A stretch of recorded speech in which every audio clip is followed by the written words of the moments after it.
I'm Deanna. And I'm Jenny. All right, Dee, what's our hot topic for today? Our hot topic today is going to be presented by Bob Prentice from Mingledorff's, and he's going to talk to us about indoor air quality. Good morning. Good morning. Bob, can you tell us what your role is here at Mingledorff's? I am the indoor air quality specialist, so that means anything that falls under air quality is mine to deal with. Okay, nice. All right, so tell us everything we need to know about IAQ. I think a lot of us didn't even really catch on to IAQ very much until COVID happened and became a thing. So I know that there's a lot more that goes into it than just what we realized during COVID. So can you tell us more about it? Sure. Indoor air quality has a lot of factors that play into it.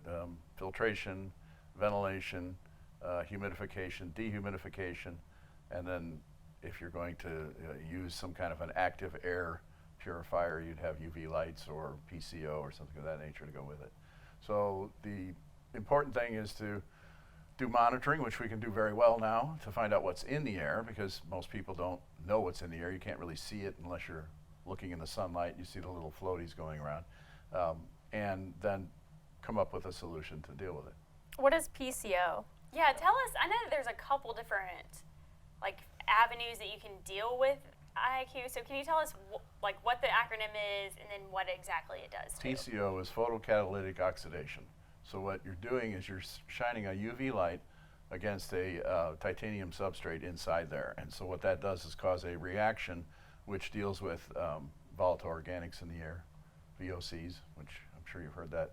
Yeah. Volatile organic chemicals. So furniture, carpeting, they all off-gas different things, and including your smellies, your air fresheners. Yeah, wax melts and wax. the glade air fresheners, things I like think that. there's so many things that we didn't even realize. I know we've talked about a lot about VOCs when it comes to painting your house. Yep. But also laundry detergent and all of your chemicals. I never even thought about that. All have VOCs in them. Yes, they do. So I have a monitor in my house operating just for test purposes to see what's going on. And when my wife plugs in a new plug-in, or when she goes in the morning and sprays a little in the air, it just sends the VOC meter off the charts. What's that like? What's that conversation like in your household? I don't care. We're going to spray them anyway. That's the conversation. Yeah. So, That is funny. so there's trade-offs. There's certain things that you'll put up with because you have to. So ventilation helps that because you change the air out. So, but what happens, and she complains about it, is the fact that shortly after she sprays them, they're gone because the equipment that I have in the house is actually taking care of them. So it's eating them up. So she's spraying it, and I'm taking it away. Bit of a problem. So that's PCO. I know we've got ionization too. Tell us more about what ionization does. Ionization does a process called agglomeration, where you have, if you're looking in the sunlight, you see those little tiny pieces in the air. They're so small that they can't be carried back to your air filter. And if they are, most air filters, they'll just pass right through it because they're so small. So agglomeration is positive, negative charges, and they attract. And so as it goes, it keeps getting bigger and bigger and bigger with more particles attracting to it, so that it gets large enough that it can be pulled back to a filter and taken out. Okay. So so what that allows you to do is to recirculate indoor air without having to bring outdoor air in and condition it, either cool it or heat it, because you're taking out what's in the air before as it goes around. So there are now devices out that are what they call filter enhancers. So you can have older equipment that has, say, a MERV 10 filter in it. You can add an ionization filter enhancer, and it will create basically what ends up being about a MERV 13 filter out of it, because it takes more particles out. Okay. Now, how does humidification and dehumidification fit into this? It's big. I mean, here obviously dehumidification is really important. You can't run the air conditioner 12 months out of the year, and we have humidity, it seems like 11 and a half months out of the year. Yeah. So a dehumidifier will take the moisture out of the air so that you don't actually have to run the air conditioner, because air conditioning is just basically a heat transfer process. It takes the heat from the inside and takes it outside. And as it cools the air down, you get to a dew point where the water vapor in the air turns to actual liquid, and that's what runs out of your air conditioner. So when you're not in the air conditioning cycle, you need something to do that, and that's what a dehumidifier will do. And on the reverse of that, a humidifier, if you get too little humidity in the air, it can actually crack your sinus membrane and that and open it up to more susceptible to infection. So the University of Colorado Boulder did a research study that looked at air that was 40 to 60% relative humidity and coronavirus that was in the air, and it would just regular filtration at that humidity level would reduce the coronavirus by about half every hour. But if you got down to 25% relative humidity, it took 2 hours to do the same thing. It lives longer in drier air. Okay. Okay. So I have not heard that, so Yep. that's good information. So there's a such thing as being too dehumidified. yeah, humidity level should roll about 50% no matter what it is, spring, winter, fall, summer. You know, you should be in that range most of the time. Okay. Okay.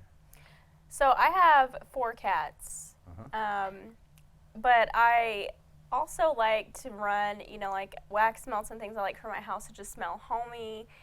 What would you recommend to make my air quality in my house as good as I can? Stop burning candles and leave the cats outside, Okay, I guess. well, Okay, let me be That's more specific not for fun. Deanna. What products would you recommend her to install? I would Okay, yeah. I would install a good filter so that you can filter out the pet dander and maybe one that actually had odor control. So if you had the issue of the cat's litter box and that you wanted to get rid of. And as far as the candles, I think ventilation will probably be the best thing for that because you can then ventilate the air and get rid of some of those VOCs. Or you could put a PCO in that would deal with some of the VOCs. Does that take away the smell though? Yes. Okay, that's not fun. So Ventilation- then you're paying for a smell that you're not getting, basically. Right. Ventilation wouldn't necessarily take away the smell. It would dilute the air Okay. so that the concentrations wouldn't be so high, where PCO would remove it. Okay, so All right, so next question. What are you running currently in your own home? yes. Okay. A little bit of everything. I have portable units that are running in the main floor of the house, which are HEPA filters, and they have ionization on them. I have a whole house ventilation system that runs bringing outside air in. I have a filter that's electrostatic that's in my my air handler upstairs, and then I also have a steam humidifier. Okay. So So yeah, you kind of cover all the bases, don't you? yeah, I'm trying to keep it you know, to a decent level, and it stays that way. My indoor air quality stays very well all day. Have you noticed a difference in maybe like seasonal allergies or like how you're feeling or any of that? Yes, it's a big help for allergies for sure. Yeah. And my wife claims that there's less dusting to do in the house.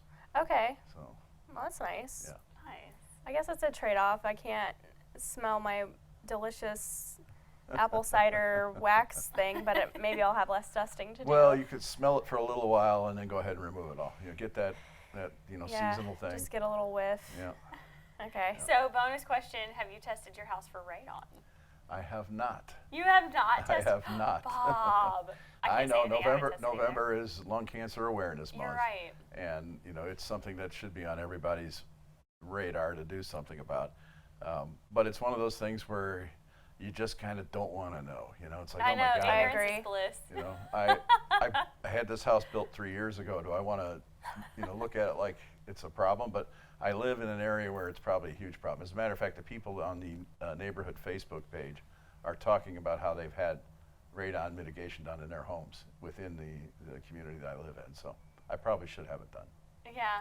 You know. I mean, I know that just the place where you could get a test, so.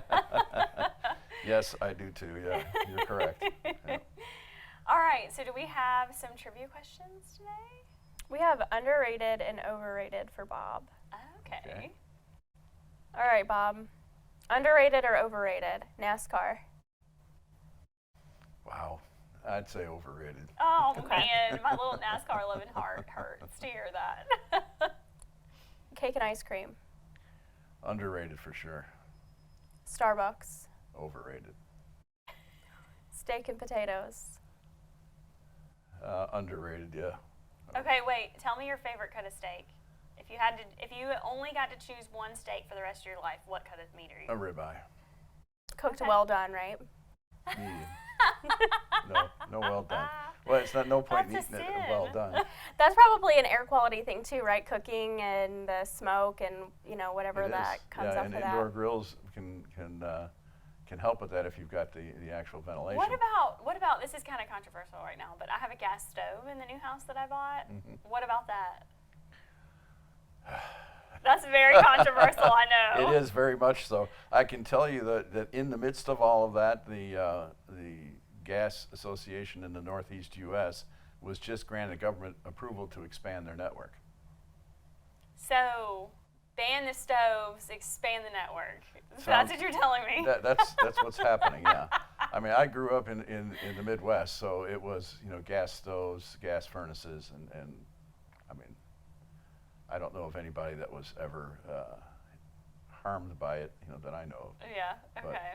But efficiency of gas furnaces is so high now that it's kind of hard to believe that it wouldn't be a good source. I mean, we're running 97% efficient, which is pretty good. Interesting. All right, my last one for you is Caffeine and Coils podcast. Underrated for sure. Yes. A Good great answer. job. Good answer.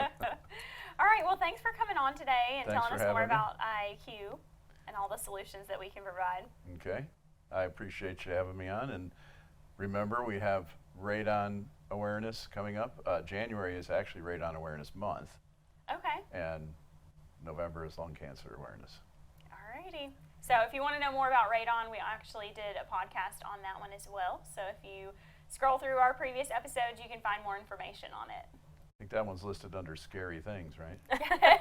Yeah. It should be. I was shaking the whole time. I was so scared. All right, don't forget to rate, review, and subscribe.